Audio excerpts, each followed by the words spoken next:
بسم الله والحمد لله والصلاة والسلام على رسول الله وبعد فأعوذ بالله من الشيطان الرجيم بسم الله الرحمن الرحيم والسابقون الأولون من المهاجرين والأنصار والذين اتبعوهم بإحسان رضي الله عنهم ورضوا عنه وأعد لهم جنات تجري تحتها الأنهار خالدين فيها أبدا ذلك الفوز العظيم. عن أبي هريرة رضي الله تعالى عنه أن رسول الله صلى الله عليه وسلم قال: لا تسبوا أصحابي لا تسبوا أصحابي فوالذي نفسي بيده لو أن أحدكم أنفق مثل أحد ذهبا ما أدرك مد أحدهم ولا نصيفه رواه مسلم. معزز مصلیان کرام اور مجلس میں موجود امت کے نونہالان اور نوجوانان امت، السلام علیکم ورحمۃ اللہ وبرکاتہ.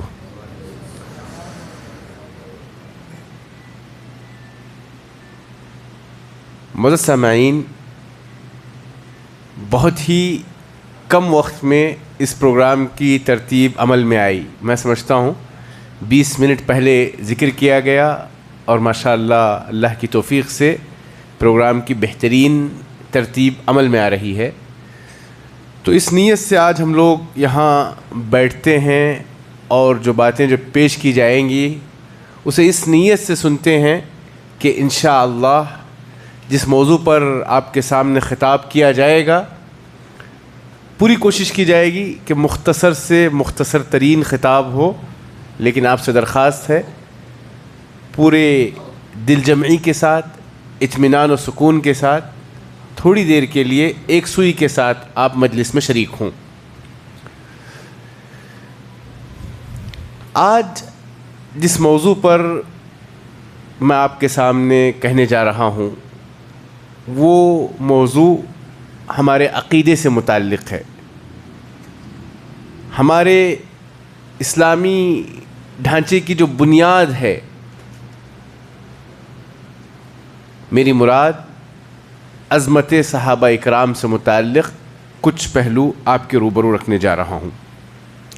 میں نے جو قرآن مجید کی آیت پڑھی ہے اس آیت میں اللہ تعالیٰ نے صحابہ اکرام کو جنت کی خوشخبری دی ہے. والسابقون الاولون من المهاجرين والانصار والذين اتبعوهم باحسان رضي الله عنهم ورضوا عنه. یہ دنیا کی سب سے بڑی سرٹیفکیٹ ہے. اللہ تعالیٰ ان سے راضی ہو گیا اور وہ اللہ سے راضی ہو گئے. اللہ کرے کہ ہمارے ٹوٹے پھوٹے چھوٹے موٹے جو بھی اعمال ہیں ان اعمال کی بنیاد پر، ہمارے اعمال کو بنیاد نہ بناتے ہوئے اللہ کے فضل و کرم سے اللہ تعالی ہمیں جنت کا مستحق بنائے. معزز سامعین، اگر ہم لوگ جنت میں داخل ہو بھی جائیں یا دیگر لوگ جنت میں انٹری لے لیں، جنت میں جانے کے بعد بے شمار نعمتوں سے وہاں مستفید ہوں گے، فائدہ اٹھائیں گے. پھر جنت میں داخل ہونے کے بعد ایک لمبی مدت کے بعد اللہ تعالیٰ جنتیوں کو اپنا دیدار کروائیں گے. وہ نعمت سب سے بڑی نعمت ہوگی. اس نعمت کے بعد اللہ تعالیٰ جنتیوں کو خطاب کریں گے اور کہیں گے: اے اہل جنت، آج کے بعد سے میں تم میں کسی جنتی سے ناراض نہیں رہوں گا، میری رضامندی تمہیں حاصل ہوگی، میں تم سے راضی ہوں. اب آپ اندازہ لگائیں جو نعمت جنتیوں کو جنت میں جانے کی ایک مدت بعد ملے گی، اللہ کی رضامندی، اللہ کی خوشندی کہ اللہ کبھی ان پر غصہ نہیں ہوں گے اور اللہ راضی ہوں گے، وہ نعمت، وہ رضامندی والی نعمت، وہ خوشنودی والی نعمت اللہ تعالیٰ نے صحابہ کرام کو اسی دنیا میں سنا دی. اور اللہ نے کہا میں تم سے راضی ہوں. یہ بہت بڑی سرٹیفکیٹ ہے. اسی لیے آدم علیہ السلام سے لے کر اللہ کے رسول صلی اللہ علیہ وسلم تک، اور اللہ کے رسول صلی اللہ علیہ وسلم سے لے کر قیامت کی صبح تک ایسی مبارک جماعت اس روئے زمین پر دوبارہ نمودار نہیں ہو سکتی. صحابہ اکرام جن کا تذکرہ آسمانوں میں ہوتا ہے، صحابہ اکرام جن کا تذکرہ پچھلی شریعتوں میں ملتا ہے، صحابہ اکرام جن کا تذکرہ تورات اور انجیل میں ہمیں ملتا ہے. صحابہ اکرام یہ وہ جماعت ہیں جنہوں نے اللہ کے رسول صلی اللہ علیہ وسلم کی جو لائی ہوئی شریعت ہے، اس شریعت کو شرک و کفر کی دلدل میں پڑی ہوئی انسانیت، ظلمات میں، تاریکی میں پڑی ہوئی انسانیت تک پہنچانے کے لیے ہر چیز قربان کر دی. اس دین کی کامیابی، کامرانی اور سربلندی کے لیے اپنا سب کچھ لٹا دیا. نور توحید کو دنیا کے چپے چپے تک پہنچانے کے لیے ہر قسم کی قربانی دی. اپنے مال کی قربانی، اپنے پراپرٹیز کی قربانی، جائیدادوں کی قربانی، رشتہ داروں کی قربانی، وطن عزیز کی قربانی، ضرورت پڑنے پر اپنے جانوں کی تک قربانی دی تاکہ یہ دین پوری انسانیت تک پہنچ جائے. معزز سامعین، ذرا آپ صحابہ اکرام کا ایک عمل، ہجرت والا جو عمل ہے، اس کو ذرا تصور میں لا کر دیکھیں.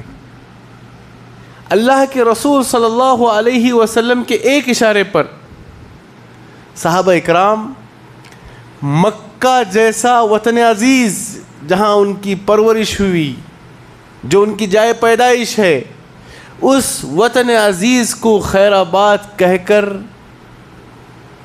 مکہ سے نکل کر، ایشیا سے باہر نکل کر، سمندر کے اس پار افریقہ کے حبشہ نامی ایک خطے میں جا کر آباد ہونے کے لیے تیار ہو گئے.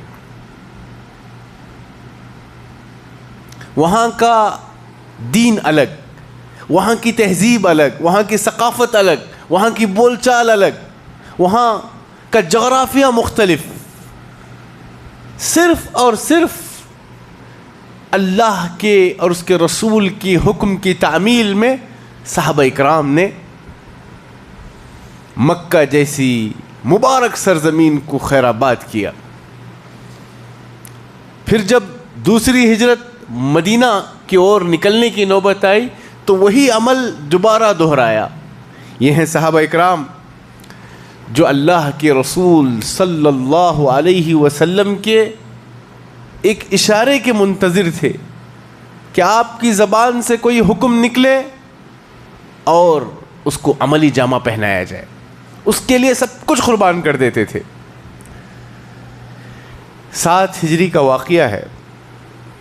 صحابہ اکرام مدینے سے کافی دور 150-200 کلومیٹر کے فاصلے پر خیبر نامی علاقے میں پہنچے ہوئے ہیں. جنگ کی حالت ہے، مسافر ہیں، عین دوپہر کا وقت ہے اور بھوک کی شدت ہے. آپ کو بتاتا چلوں 7 ہجری تک پالتو گدھوں کے گوشت کے حرمت کا اعلان نہیں آیا تھا. عین جنگ کا وقت ہے، مسافر ہیں، بھوک لگی ہوئی ہے، پالتو گدھوں کا گوشت دیگوں میں پکا ہوا تیار ہے. اللہ کے رسول صلی اللہ علیہ وسلم نے ایک منادی کو بھیجا اور جا کر اعلان کرنے کا حکم دیا کہ اللہ اور اس کے رسول آج سے پالتو گدھوں کے حرمت کا اعلان کرتے ہیں۔ واللہ ایک صحابی نے بھی یہ بہانہ نہیں بنایا کہ ہم مسافر ہیں، ہم تھکے ماندے ہیں، بھوک کی شدت ہے، جنگ کی کیفیت ہے۔ ایک صحابی نے بھی کوئی بہانہ نہیں بنایا، بلکہ کسی ایک صحابی نے بھی ایک لقمہ اپنے حلق کے نیچے نہیں اتارا۔ اللہ کے رسول صلی اللہ علیہ وسلم کے اعلان آنے کے بعد آپ دیکھیں گے کہ کسی صحابی نے اس کی طرف پلٹ کر نہیں دیکھا۔ یہی کیفیت صحابہ کرام رضوان اللہ علیہم اجمعین کی حرمت خمر، شراب عرب کے گھٹی میں پڑی ہوئی تھی، شراب کے وہ رسیا تھے۔ عرب اٹھنا بیٹھنا اوڑھنا بچھونا شراب، اور اس پر اشعار آپ کو بہت ملیں گے۔ لیکن قرآن نے جیسے ہی کہا شراب کی حرمت کے بعد فَهَلْ أَنْتُمْ مُنْتَهُونَ، کیا تم اس سے باز آ جاؤ گے؟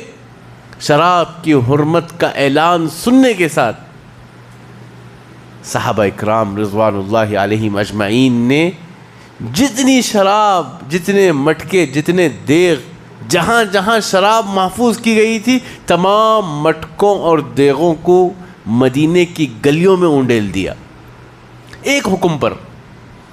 ورنہ آج کے زمانے میں شراب کی روک تھام کے لیے کتنے قانون نافذ کیے جاتے ہیں، کتنے پینالٹیز لگتے ہیں، کتنے جرمانے لگتے ہیں، کتنے دکانیں بند کیے جاتے ہیں، کتنے لوگوں کو قید و بند کی سزائیں ہوتی ہیں، لیکن شراب ہر دن بڑھتے جاتی ہے۔ لیکن اللہ کے رسول صلی اللہ علیہ وسلم کے ایک حکم پر صحابہ اکرام رضوان اللہ علیہم اجمعین نے اپنا سب کچھ، جو کچھ جہاں جہاں محفوظ تھا، اسے مدینے کی گلیوں میں انڈھیل دیا۔ معزز سامعین، صحابہ اکرام رضوان اللہ علیہم اجمعین کے محبت کے مختلف صورتیں ہمیں صحابہ اکرام کی زندگی میں نظر آتی ہیں۔ خبیب رضی اللہ تعالی عنہ، انہیں سولی پر لٹکایا جا رہا تھا، آخری سانسیں گن رہے ہیں۔ اس موقع پر کسی نے کہا، اے خبیب، شاید آپ کے دل میں یہ تمنا جاگ رہی ہوگی کہ آپ کو جو سولی پر لٹکایا جا رہا ہے اس سے آپ بچ جائیں اور آپ کی جگہ محمد صلی اللہ علیہ وسلم کو لٹکایا جائے۔ شاید یہ آپ کے دل میں ارمان ہے۔ سبحان اللہ۔ خبیب رضی اللہ تعالیٰ عنہ کے جواب پر غور کریں۔ کہتے ہیں، اے کم عقلوں، تم تو بہت بڑی چیز کہہ رہے ہو کہ میں بچ جاؤں، میری جگہ محمد صلی اللہ علیہ وسلم کو سولی پر لٹکایا جائے۔ ہماری دلی کیفیت کا حال یہ ہے، ہمیں یہ بھی گوارا نہیں کہ ہم بچ جائیں اور اس بچنے کی پاداش میں اللہ کے رسول صلی اللہ علیہ وسلم کے پیر میں ادنا کانٹا لگے، ہم اسے بھی برداشت نہیں کرتے۔ تو یہ صحابہ اکرام تھے رضوان اللہ علیہم اجمعین، جنہوں نے اللہ کے رسول کے حکم کی تعمیل میں سب کچھ لٹا دیا۔ صہیب رومی ایک صحابی رسول ہیں، جب وہ ہجرت کر رہے تھے تو اہل مکہ نے کہا، صہیب، تم نے جتنا بھی کمایا ہے، روم سے آنے کے بعد جتنا بھی کمایا ہے، یہ مکہ کی سرزمین میں تمہارا انکم ہے، یہاں آ کر تم نے کمایا ہے۔ اگر تم مکہ سے مدینہ ہجرت کرنا چاہ رہے ہو تو جا سکتے ہو، لیکن شرط یہ ہے کہ جتنا تم نے مکہ کی سرزمین میں کمایا ہے، وہ پوری پونجی، اپنی پوری دولت، پوری پراپرٹی تمہیں مکہ والوں کے حوالے کرنی پڑے گی۔ صہیب رومی رضی اللہ تعالی عنہ نے یہ سمجھوتا کر لیا، ہجرت سے باز نہیں آئے، بلکہ اپنی پوری پونجی اہل مکہ کے حوالے کر کے ان کے قدم مدینے کی اور آگے بڑھنے لگے۔ جب یہ خبر اللہ کے رسول صلی اللہ علیہ وسلم کو پہنچی تو آپ صلی اللہ علیہ وسلم نے 2 جملوں میں اتنا پیارا تعارف کیا اور کہا ربح صہیب، صہیب کی تجارت کامیاب ہو گئی۔ صہیب کا جو سودا ہے وہ بہت کامیاب سودا انہوں نے اختیار کیا، اللہ کے راہ میں لٹا کر انہوں نے اللہ کی رضامندی اور خوشنودی حاصل کی۔ معزز سامعین، صحابہ اکرام کی زندگی ہمیں ایک الگ طرح کی انرجی دیتی ہے۔ ابو بکر صدیق رضی اللہ تعالیٰ عنہ، ان عظیم ہستی سے متعلق آپ پڑھیں جن کے ایمان کے بارے میں کہا گیا پورے اہل زمین کا ایمان ایک پلڑے میں رکھا جائے، ایک پلڑے میں رکھا جائے، اور صدیق اکبر کا ایمان دوسرے پلڑے میں رکھا جائے تو صدیق اکبر ابو بکر صدیق رضی اللہ تعالیٰ عنہ کا ایمانی پلڑا بھاری ہوگا۔ آخر کیا کوالٹی تھی ان کی، کیا خصوصیات تھے، کیا انفرادیت تھی، کیا تمیز تھا جو دوسروں میں موجود نہیں تھا؟ یہ ایک ٹاپک بھی اگر آج یہاں سے آپ سن کر سمجھ کر جا رہے ہیں تو میں سمجھتا ہوں بہت علم حاصل کر کے جا رہے ہیں۔ ابو بکر صدیق رضی اللہ تعالی عنہ، جن کے بارے میں اللہ کے رسول صلی اللہ علیہ وسلم نے کہا میں نے ہر ایک کا جو صلہ تھا یا بدلہ تھا عطا کر دیا سوائے ابو بکر کے۔ ابو بکر صدیق رضی اللہ تعالی عنہ اپنی پوری پونجی اور اپنی پوری دولت ہجرت کے سفر میں لٹا دیتے ہیں۔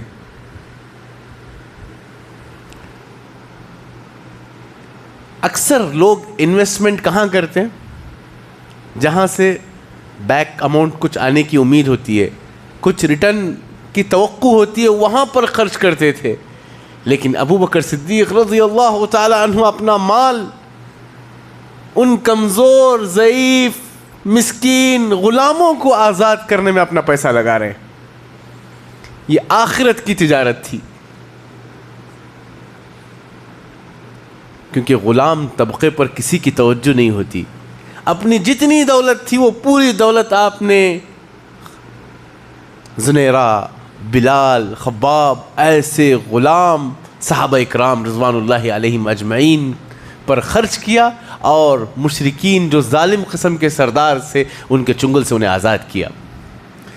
یہ ابو بکر صدیق رضی اللہ تعالی عنہ ہیں، زندگی کے اللہ کے رسول کے ہر موڑ میں وہ ساتھ رہے، چاہے وہ دنیاوی زندگی کا معاملہ ہو، یہاں تک کہ وفات کے بعد برزخ کی جو کیفیت ہے وہاں بھی آپ صلی اللہ علیہ وسلم کے بغل میں دفن ہوئے، اور انشاءاللہ قیامت کے دن حشر بھی آپ صلی اللہ علیہ وسلم کے ساتھ ہوگا۔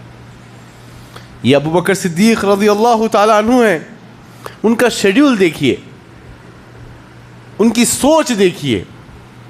ایک دفعہ اللہ کے رسول صلی اللہ علیہ وسلم سے اللہ کے رسول صلی اللہ علیہ وسلم نے ذکر کیا روزدار باب الریان سے آئیں گے، جنت کے 8 دروازے ہیں، روزدار باب الریان سے آئیں گے، اللہ کی راہ میں خرچ کرنے والے باب الصدقہ سے آئیں گے، نمازی باب الصلاح سے آئیں گے، فلاں باب التوبہ سے آئیں گے، باب الجہاد سے آئیں گے۔ ابو بکر صدیق رضی اللہ تعالیٰ عنہ کی جو سوچ اور ان کا جو لیول اور ان کا جو مستویٰ تھا، ان کا سوال تھا کیا اللہ کے رسول یہ ضروری ہے کہ ہر ایک فلاں پرٹیکولر اس ڈور سے آئے؟ ایسا کوئی شخص نہیں ہے جسے اللہ تعالیٰ قیامت کے دن کہے کہ جنت کے جس دروازے سے تم آنا چاہتے ہو آ جاؤ، ایسا کوئی شخص نہیں ہے۔ اللہ کے رسول صلی اللہ علیہ وسلم نے تھوڑی دیر رکنے کے بعد جواب دیا، اے ابو بکر، وہ آپ ہوں گے جنہیں کل قیامت کے دن اللہ تعالیٰ کہیں گے کہ تم جس دروازے سے داخل ہونا چاہتے ہو داخل ہو جاؤ۔ یہ صدیق اکبر ہیں۔ اللہ کے رسول صلی اللہ علیہ وسلم نماز بعد صحابہ اکرام سے پوچھتے ہیں، دیکھیے آپ نمازی اکثر مسجد میں دیکھیں گے کچھ لوگ آئیں گے نفل نمازوں کا بڑا اہتمام کریں گے، لیکن آپ ان کو یہ نہیں پائیں گے کہ تلاوت قرآن میں اتنا شوق نہیں رہتا ہے.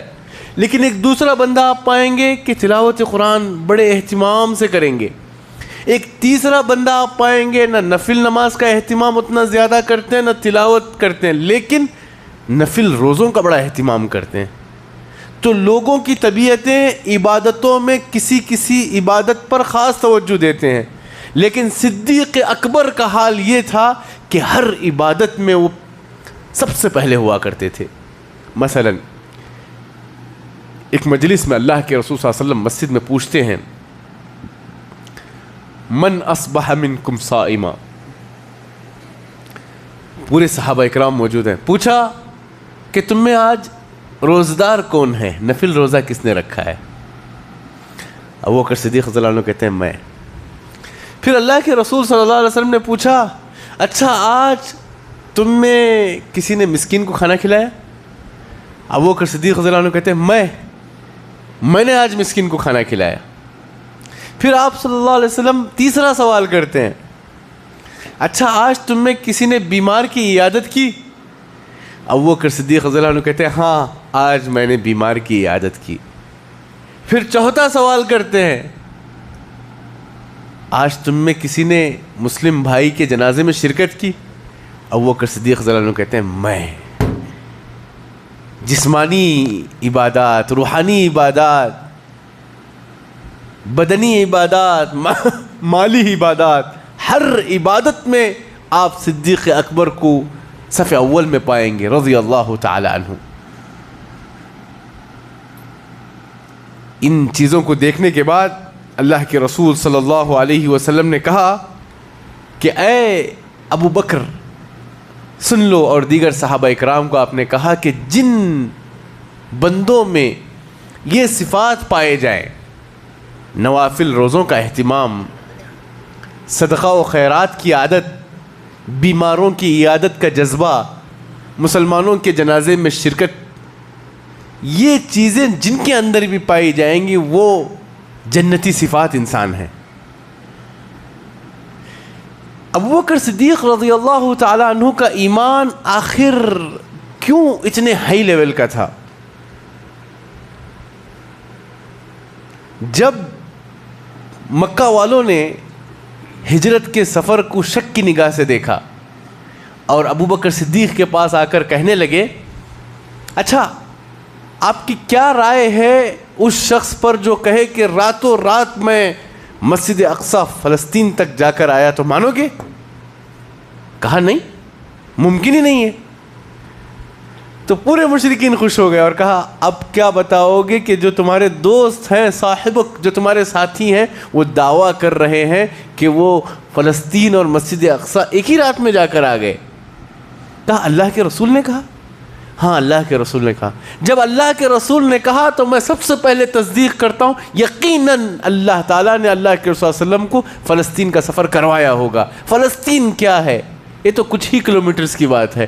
ہم تو اس بات پر یقین رکھتے ہیں کہ ساتوں آسمان کی اونچائی سے جبریل امین ان کے پاس پل بھر میں آ جاتے ہیں، اس پر ہمارا ایمان ہے. یہ فلسطین اور مسجد اقصی تک جانا کون سی بات ہے؟ اسی دن سے ان کا لقب صدیق اکبر پڑ گیا. نیکیاں کمانے کا جذبہ دیکھیے. عشر مبشرہ کتنے ہیں؟ 10. ان 10 صحابہ اکرام میں عثمان ابن عفان رضی اللہ عنہ، سعد ابن ابی وقاص رضی اللہ عنہ، طلحہ بن عبید اللہ رضی اللہ تعالی عنہ، زبیر بن العوام رضی اللہ تعالی عنہ، عبد الرحمن ابن عوف رضی اللہ تعالی عنہ، ابو عبیدہ بن عامر الجراح. ان میں سے ہر صحابی 10 صحابہ میں سے ہر صحابی پہ 10 جمعہ کے خطبے دے سکتے ہیں، 2-3 مہینے تک لیکچر دے سکتے ہیں. ان صحابہ اکرام میں 6 صحابہ اکرام جو میں نے ابھی نام گنائے، سب کے سب ابو بکر صدیق رضی اللہ تعالیٰ عنہ کے ہاتھ پر اسلام قبول کیے. آپ اندازہ لگاؤ کہ عثمان رضی اللہ تعالیٰ عنہ، ابو طلحہ بن عبید اللہ رضی اللہ تعالیٰ عنہ، زبیر بن عوام رضی اللہ تعالیٰ عنہ، عبد الرحمن بن عوف رضی اللہ عنہ، یہ جتنے بھی صحابہ ہیں، ابو عبیدہ رضی اللہ عنہ، اپنی زندگی میں جتنی بھی نیکیاں کریں گے اس کا ایک حصہ کس کے کھاتے میں جائے گا؟ ابو بکر صدیق رضی اللہ تعالیٰ عنہ کے کھاتے میں جائے گا۔ تو اس لیے ابو بکر صدیق رضی اللہ تعالیٰ عنہ کا جو ایمان ہے، جس کے متعلق عمر رضی اللہ تعالیٰ عنہ کہتے ہیں، عمر رضی اللہ تعالیٰ عنہ کہتے ہیں، کیونکہ عمر رضی اللہ عنہ کے زمانے میں اسلامی فتوحات کا دائرہ کافی وسیع ہو گیا، اسلام بہت دور دور تک پھیل گیا۔ عمر رضی اللہ عنہ کے کارنامے بے شمار ہے، ایک لمبی فہرست ہے۔ عمر رضی اللہ عنہ نے ایک کیا، آپ لوگ گنا سکتے ہو۔ اسلامی کیلنڈر بنوایا انہوں نے، دینار و درہم چھاپے انہوں نے، پھر اس کے علاوہ کوفہ، بصرہ جیسے نئے نئے شہر آباد کیے انہوں نے، پورے مسلمانوں کی انہوں نے ایک دفتر تیار کی، ایک سسٹم قائم کیا، وقف کا جو سسٹم ہے اس نظام کو انہوں نے ایجاد کیا، بیت المال کو قائم کیا۔ ایسے 50 اچیومنٹس ہیں۔ اتنے اچیومنٹس کے بیچ میں کسی نے کہہ دیا شاید عمر ابو بکر سے افضل ہیں۔ یہ خبر کس کے کان میں پڑ گئی؟ عمر رضی اللہ تعالیٰ عنہ کے کان میں خبر آ گئی۔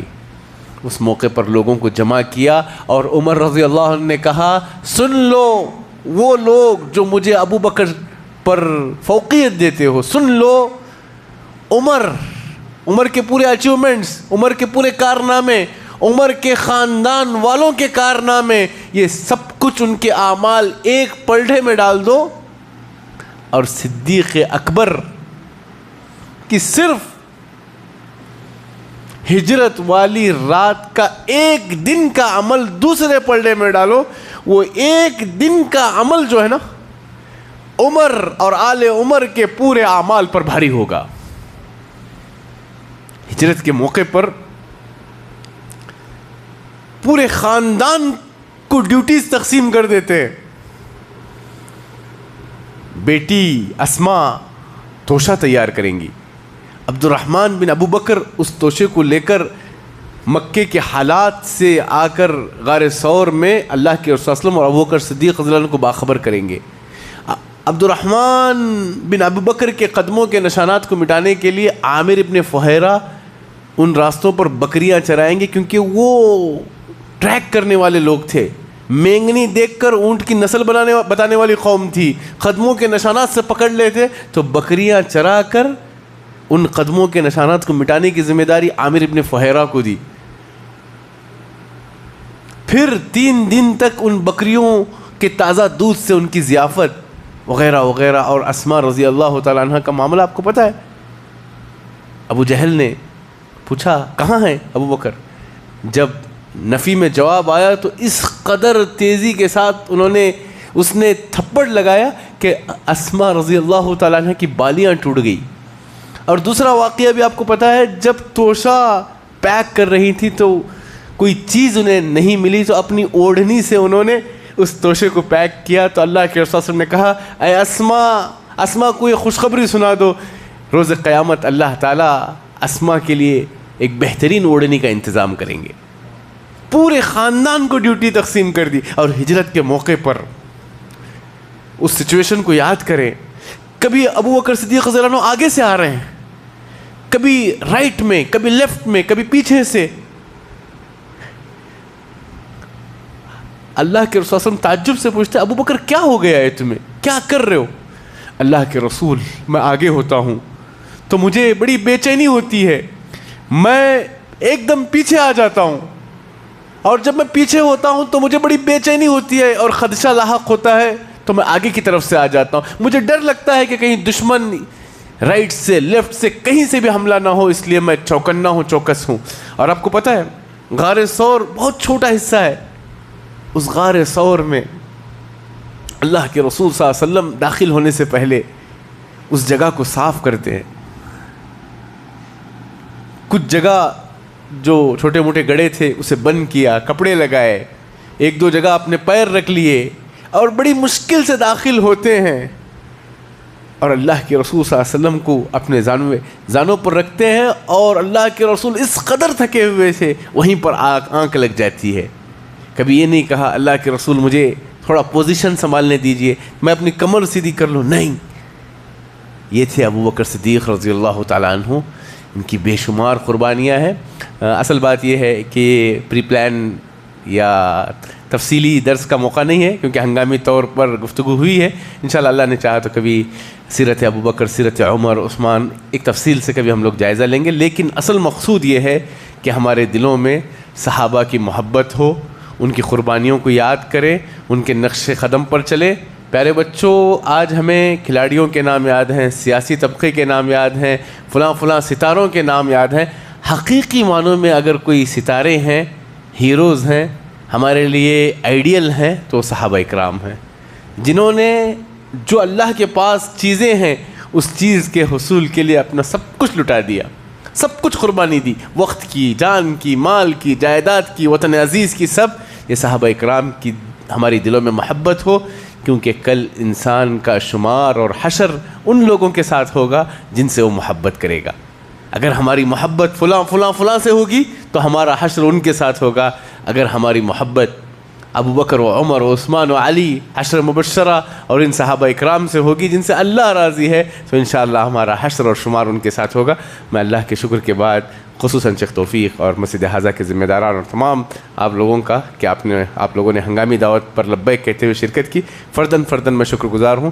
فجزاکم اللہ خیراً و شکراً۔ السلام علیکم ورحمۃ اللہ وبرکاتہ۔